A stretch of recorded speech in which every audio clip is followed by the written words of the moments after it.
Pensamentos diários.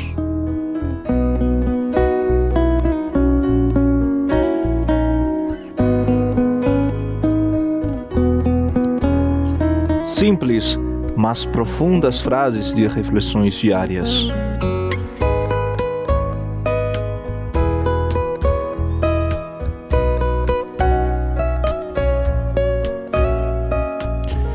Desde o canal A Voz da Sã Doutrina para o mundo, pregando a santa palavra de Deus.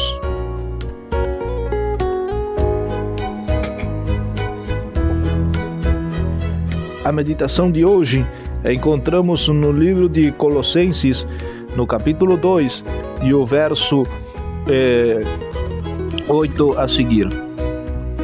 Olhai que ninguém vos engane por meio das filosofias e sutilezas, segundo as tradições de homens, conforme os rudimentos do mundo, e não segundo Cristo, porque em ele habita corporalmente toda a plenitude da deidade, e vós estáis completos nele, que é a cabeça de todo principado e potestade. Vemos aqui, amados irmãos, vemos aqui, amadas irmãs, amados ouvintes, a recomendação de Paulo aos colossenses, que eles não se deixassem enganar por filosofias e sutilezas, na qual muitos deles estavam querendo ceder. Antigamente, eles tinham os grandes filósofos gregos que combatiam os ensinamentos de Cristo, muitos deles levantando-se, como no caso dos Tessalonicenses, dizendo que não existe ressurreição dos mortos, e alguns outros diziam que a ressurreição dos mortos já tinha se efetuado.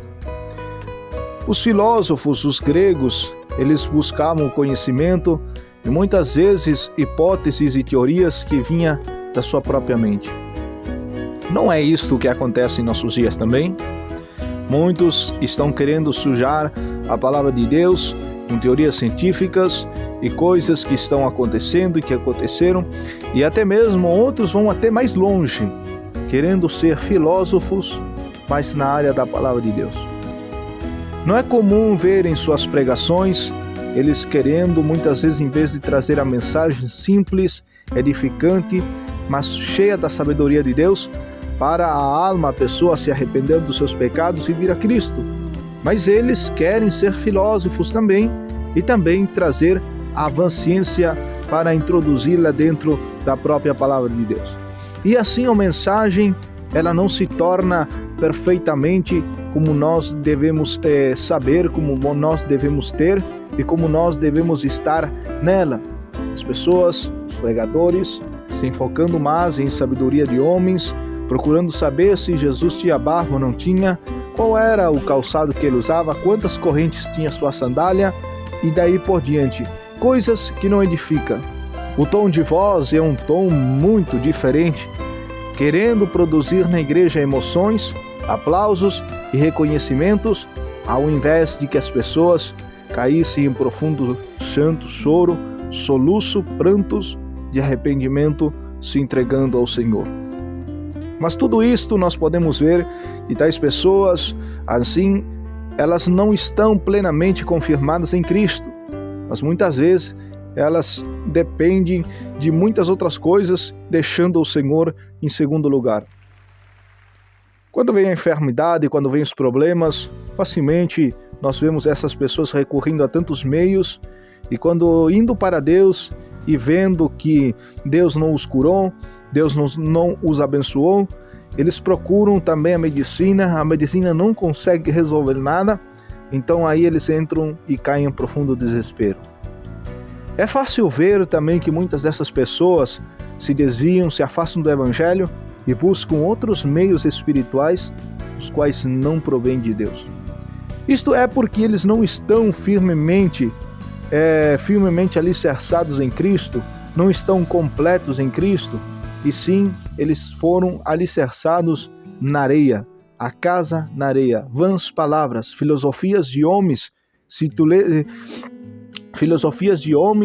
e palavrerias humanas. Isto, amados irmãos, nós temos que evitar. Porque Paulo disse aos Colossenses: porque nele, ou seja, em Jesus, habita toda a plenitude da deidade corporalmente.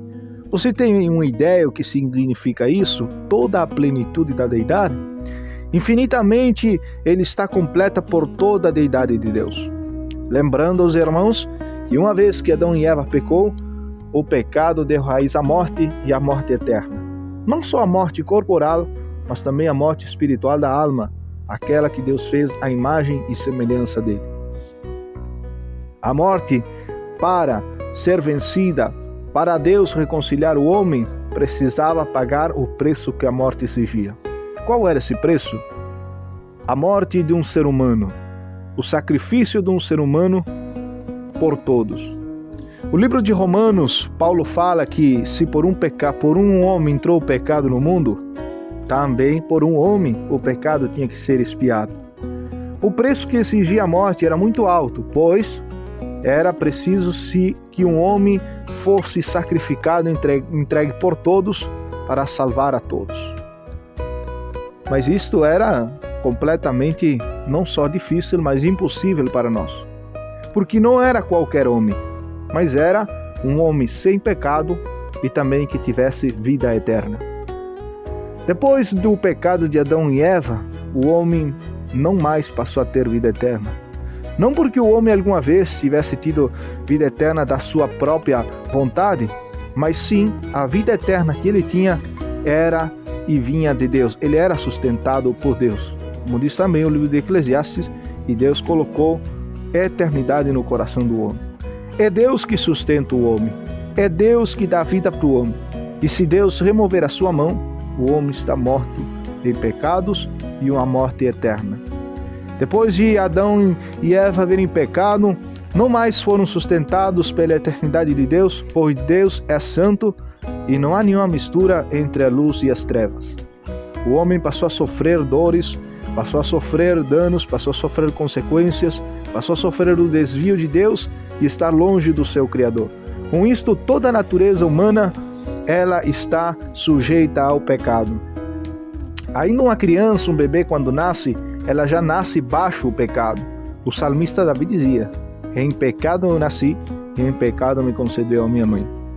Veja que ainda que ela não esteja pecado da sua própria vontade, que ela não conheça entre o bem e entre o mal, mas qual é o pecado que ela carga? Ela carga o pecado da natureza de Adão, o desvio de Adão e Eva. É o pecado que está em todos nós. Fazendo assim, é impossível que dentre os filhos do homem surgisse um homem que fosse puro, sem pecado nenhum. E também, fora de Deus, nenhum homem poderia ter vida eterna. Agora pensemos, está tudo perdido. Não há nada o que fazer. Depois do pecado não há perfeição em nós, não há pureza em nós, nem também vida eterna. Nenhum homem pode colocar a vida por outro homem, pois esse homem também está sujeito ao pecado. Um escravo não pode dar a sua vida para libertar outro escravo, pois ambos são escravos. Desse jeito nós entendemos o perfeito amor de Deus, que o mesmo Deus se encarnou e veio aqui à terra e morreu por nós. Ele entregou a sua vida.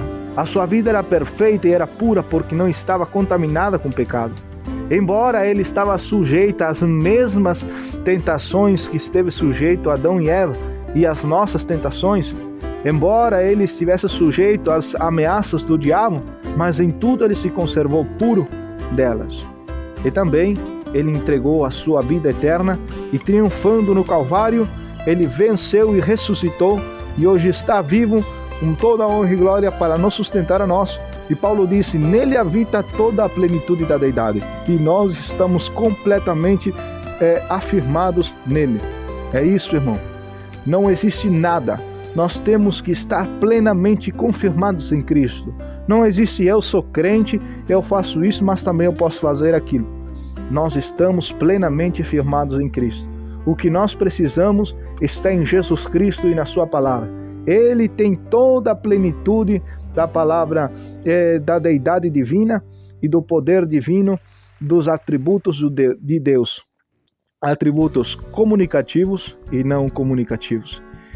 Ele somente intercede por nós, pois ele tem vida eterna e a deu por nós. Ele intercede por nós, porque sem expiação não há remissão de pecado. E ele foi a maior expiação, o maior sacrifício, o maior derramamento de sangue, mas um sangue puro, sem pecado e eterno. É por isso que eternamente nós temos perdão e estamos completos em tudo em Jesus Cristo, mas não com filosofias ocas de homens impios que querem deturpar o Evangelho de Cristo, mas sim com o santo Evangelho do Senhor Jesus.